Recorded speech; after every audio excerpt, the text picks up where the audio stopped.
present more clarity on the issues at hand. First, on the matter of Senator Bato de la Rosa. First, we confirm that there is existing valid arrest warrant from the ICC. He is charged as a co-perpetrator in the crime against humanity. Second, we also likewise confirm also the fact that based on evidence, pieces of evidence we've relayed information in the past few days, Senator Bato is not in the Senate premises. Third, yesterday, the Supreme Court did not issue a temporary restraining order, neither was a status quo ante order was issued. But the main case is still pending with the Supreme Court. Fourth, the arrest warrant is enforceable.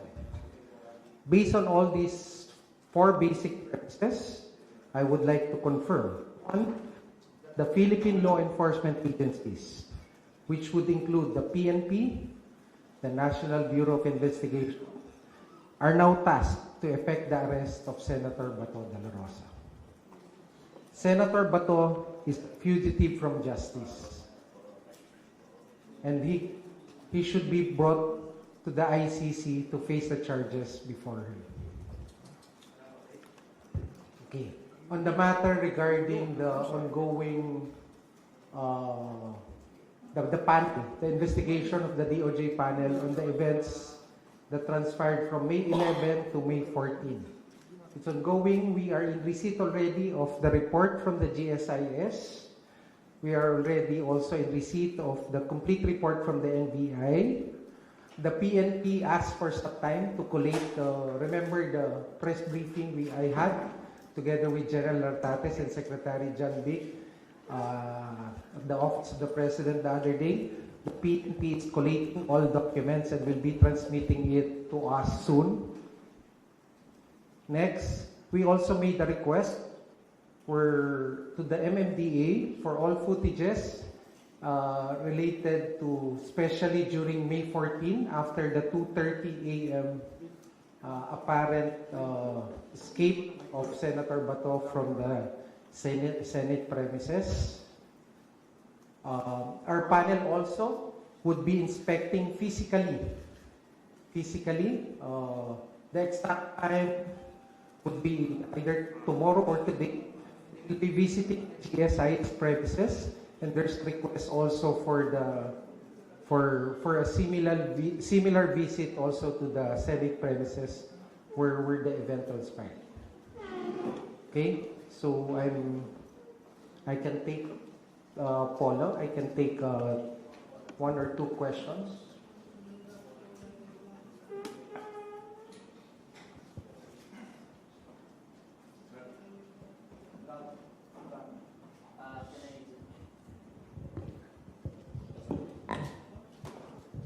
Good afternoon. Can I stand up? Sorry.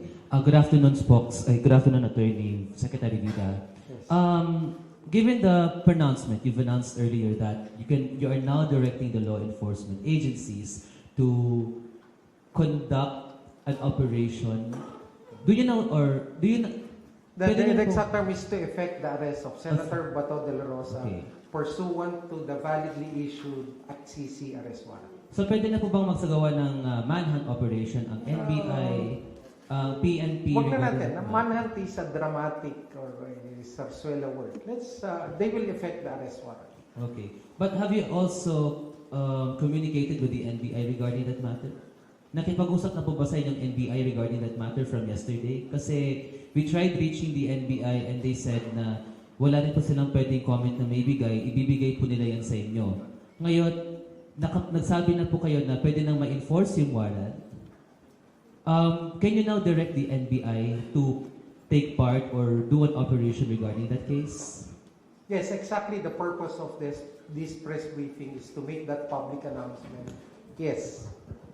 NBI can already conduct to pursue their operations to effect the service of the arrest warrant. Thank you. Hi, Sir Camille po from TV5. Meaning, sir, hindi na kumbaga wala na sa yung conditional arrest nung Friday na kapag nag-attempt siya na umalis ng bansa, saka lang siya huliin. So ngayon, ibig sabihin, kahit nandito siya sa bansa, makita siya, pwede na siyang damputin, arestuhin. Ganun na po, sir. Tama yan. So sir, ano po yung mangyayari doon sa, kasi ginigit din po nung kampo ni Senator Bato ay wala pang final ruling doon sa main petition nung inihain ni Senator Bato. So hindi na po hihintayin ng gobyerno na maglabas ng final ruling ang Korte Suprema doon sa mga legal issues, doon sa pinaka-merits ng kaso. Ganun Again, I go mangyayari. back to the four premises I stated earlier. First, there's a valid arrest warrant issued by the ICC. Second, he is not in the Senate premises. Third, there's no TRO or any interim order from the Supreme Court. Fourth, the arrest warrant is now enforceable. So it will be enforced and it will be served to the person of Senator Bato de la Rosa. Sir, anong mangyayari kapag na-aresto na siya? Will he be automatically surrendered right away in The Hague like what happened to the former president? Or may in custody ba muna siya sa PNP? Ano po yung magiging proseso? Okay. These are operational matters that I cannot discuss so that we don't defeat the purpose of the arrest, which is the ultimate objective is to bring him to the ICC. We have time for one more question. Picking the next hand I saw earlier. I have another thing, no? Wanted to talk to you first and to make the announcement. But Paulo will seek further clarifications after that. Secretary, good afternoon. Jairo from Rappler. Operationally, Secretary, you said that huwag natin gamitin yung manhunt operation. But operationally, what would happen now? Magkakandak na po ba ng search operation, ang PNP, ang NBI? How will they implement Alam niyo po the yung mga warrant? law enforcement agencies natin, train po yung yan. Alam nila may standard operating procedure, meron yung mga intel gathering, intel analysis, counter-intelligence measures that they will pursue. And they are expected to pursue this. And do we All of expect, this. do we expect them to have a common plan, a common, operational procedure on how to arrest pa to? Magkakaroon po ba kayo ng meeting? Nagkaroon na po ba ng meeting ang NBI, ang PNP, at ang ating mga law enforcement agents to implement this warrant of arrest? Definitely, there's coordination among the various law enforcement agencies. There are existing guidelines, standard operating procedures to effect the arrest, and all of this will be followed. Last question po for me. Is this an order from the President himself? Ito po ba ay order ni President sa DOJ to order the law enforcers to implement the warrant? Sir? No, actually, this presupposes any order because this is actually giving operationalizing a valid arrest warrant.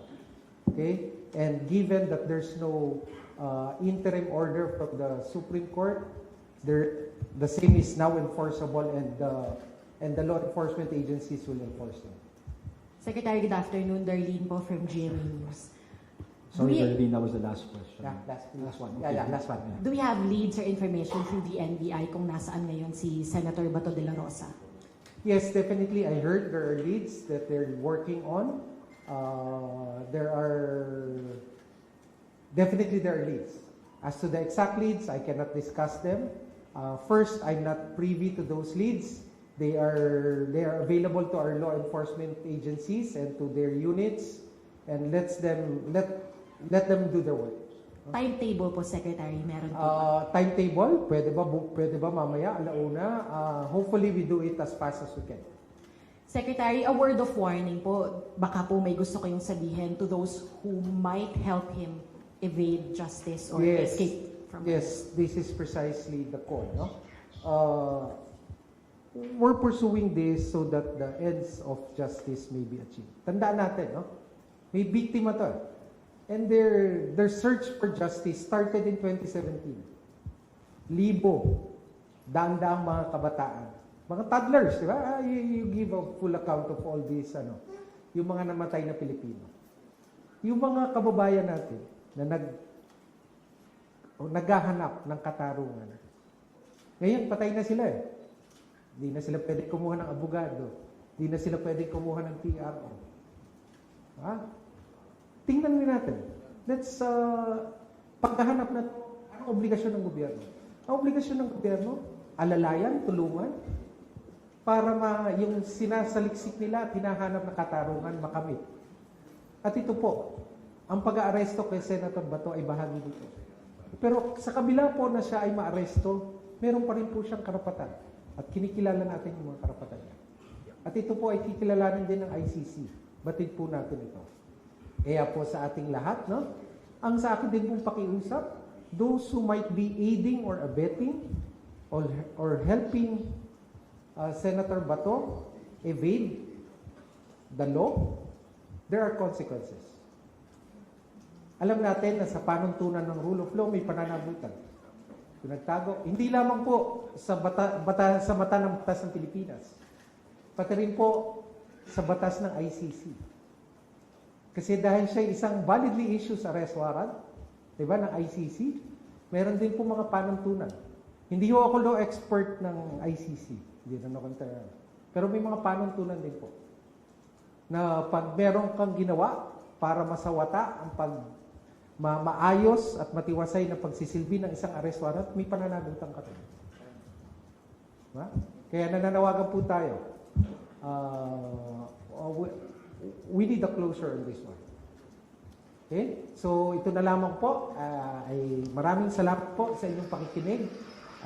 I think Paulo would ably answer to your clarifications. Maraming salamat. Magandang hapon sa inyong lahat.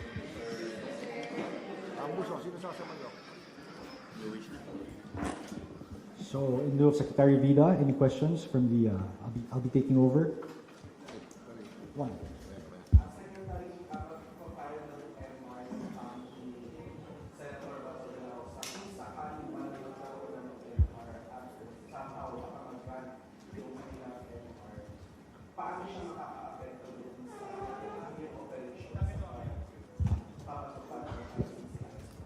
Alam po natin na MR is a legal remedy available to Senator Bato. No, that's available to any person whose application may have been denied before any court.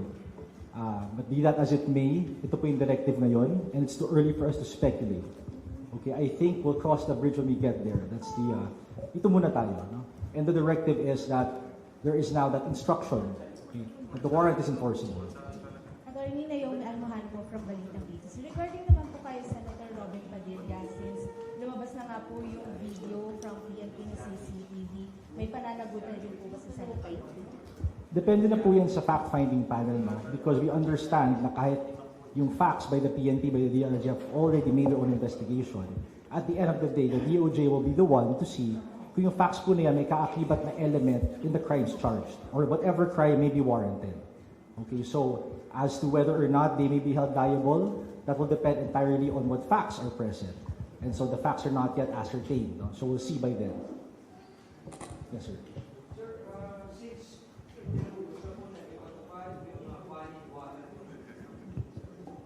Again, sir, Grant Hilario from Bombo Radio. Sir, since pinag-utos na po na i-take effect yung valid warrant against Senator Bato from ICC, sir, does this mean or does this show na nakikipag-coordinate po ang government sa ICC? What we know is that the warrant was delivered to the Philippines. Now, this was last year. And then it was unsealed on May 12, 2026. Yun na po natin alam. No? There was a chain of command in bringing that warrant to the proper government agency here in the Philippines. So that's all we know. Siyempre, nanggaling po sa ICC yung warrant. I think that speaks for itself. Okay, sir. So, bali, ang isa-serve po natin kay Senator Bato ay yung mismong arrest warrant ng ICC at hindi yung arrest warrant na mula sa isang local court. ICC warrant po. Okay. Sir, yung magiging proseso now for serving the warrant against Senator Bato, will it be the same process with former President Duterte? Na may PCTC, tapos andun din nun si PG, yung mga, kasi ang difference kasi nung pag-implement ng warrant initially nun ay NBI lang yung nakita natin. So, paano na ngayon yung magiging process? lahat naman po kasi yan, NBI, PNP, even the PCTC, it all falls within the law enforcement cluster of our government. So as to the exact procedure, well, syempre, we know that the situation is very distinct. Even former President Duterte's arrest was distinct from any other arrest that has happened before. So, as long as law enforcement will mag-enforce, I think that would be the proper protocol, no, under our laws.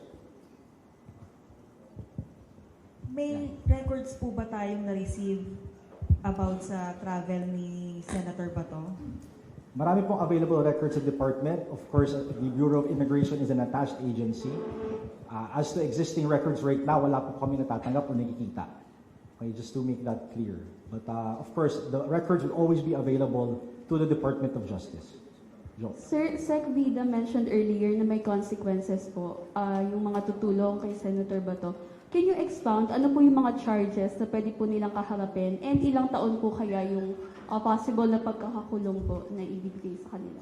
Okay, thank you. No, okay, again, ang crimes kasi, they have elements.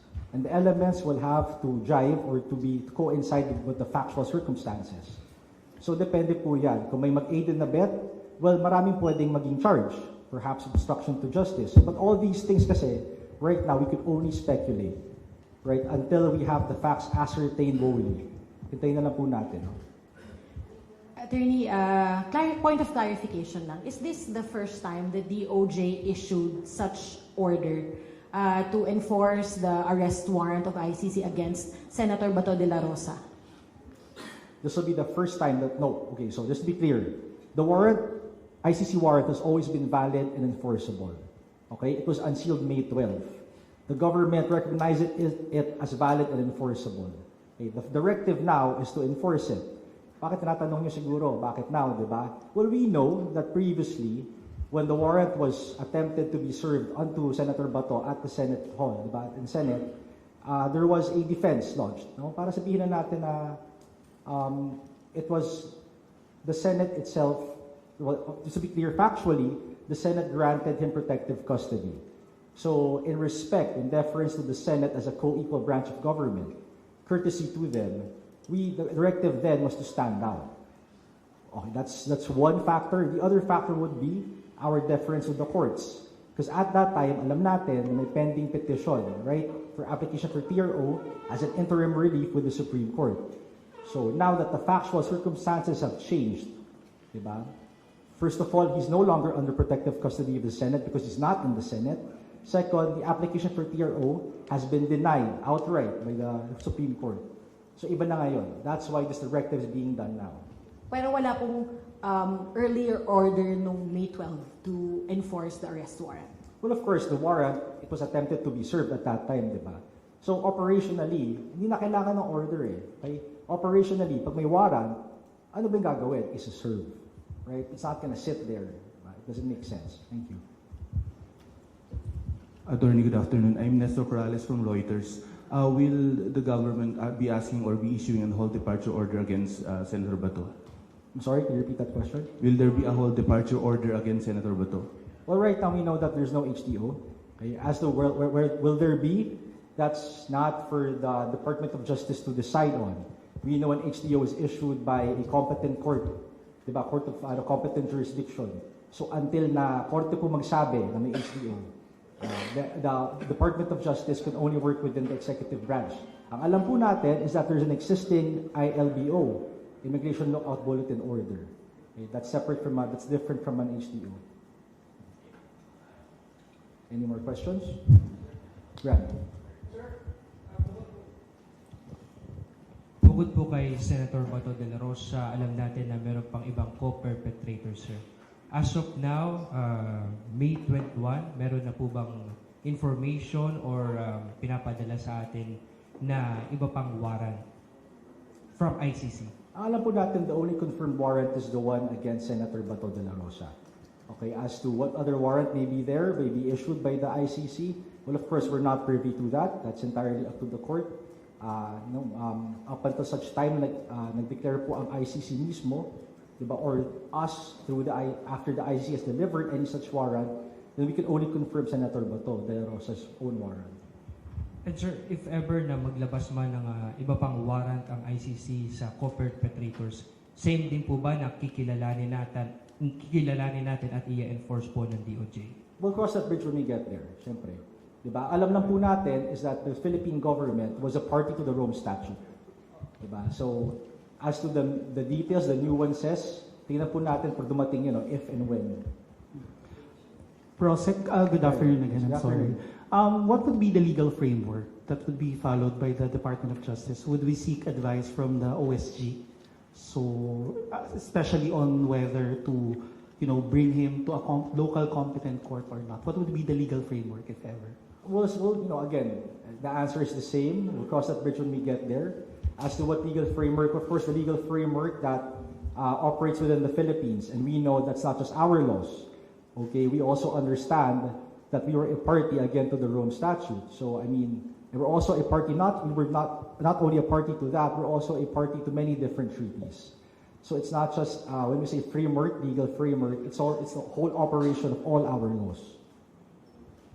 Yes, sir. Yes, sir. Benedict Samson po from UNTV. So, attorney, ginigit ng kampo ni Senator Bato na hindi daw dumaan sa proper channel itong ICC warrant of arrest. Totoo po ba ito? Paano yung coordination? As to the claim na hindi dumaan sa proper channel, that begs the question. Ano ba yung tingin niya, yung proper channel, and ano ba tingin niya nangyari? Diba? The government, the DOJ stands by its position that there was coordination among different branches. Diba? Contrary to what others may be speculating, that the warrant was delivered to the PCTC and then delivered to the NBI in turn. The NBI's law enforcement then attempted to enforce the warrant. Syempre, we know what happened at the Senate during the period of May 11 to May 14. Okay? Sir, good afternoon. So, pwede bang clarify lang, ano po yung mga possible processes na pagdaanan ni Senator Bato once na ma-aresto siya or before siya dalhin sa ICC, turn over sa ICC? Again, sir, let's just focus lang po muna tayo sa ngayon. No? Ang alam natin may directive na to enforce the warrant. Okay? He will be arrested if found.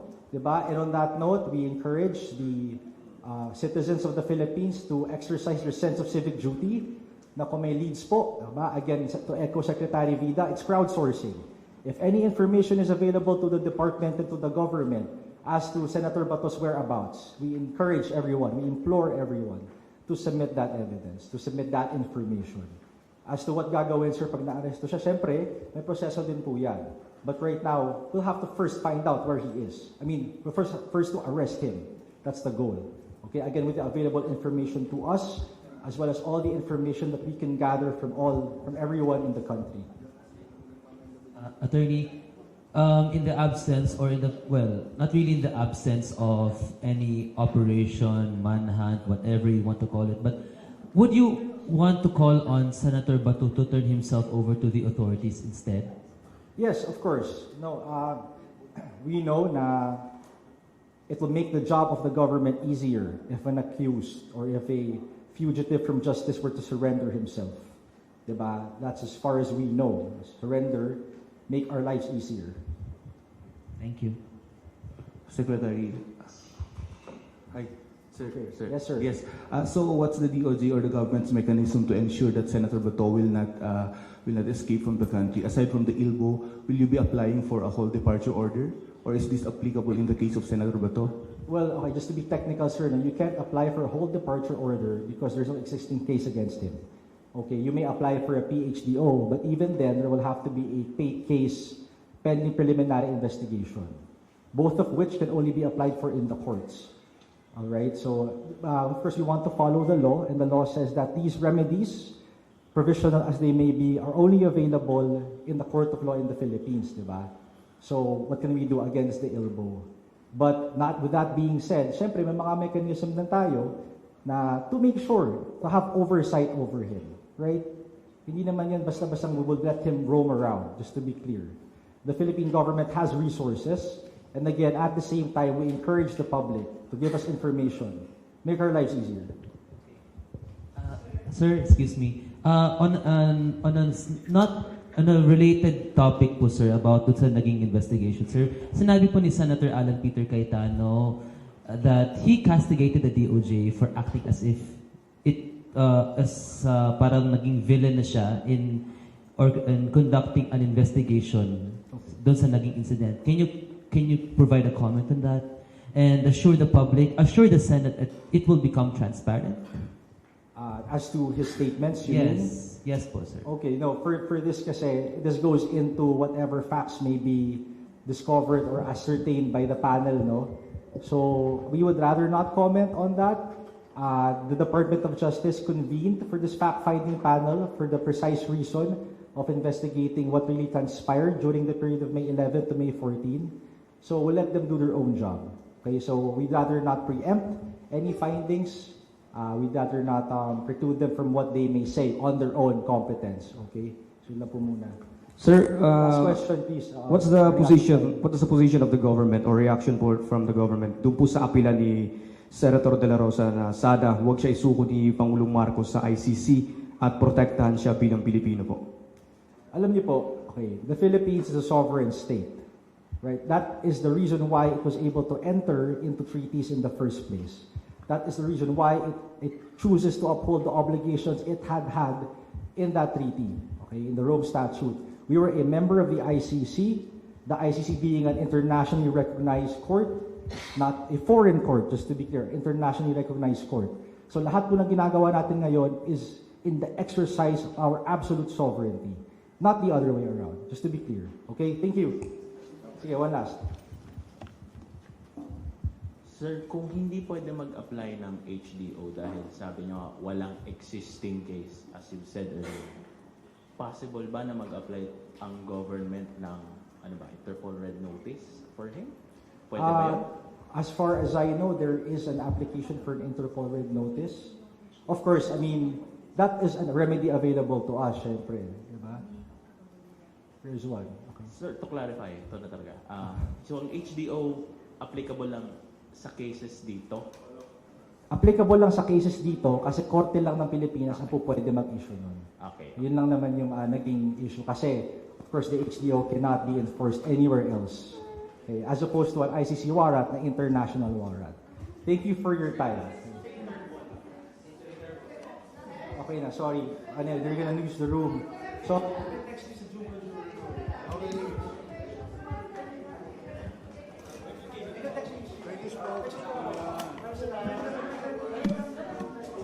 Okay, sino sasabay oh? Ambos oh, ambos. Sino sasabay? Ambos pa.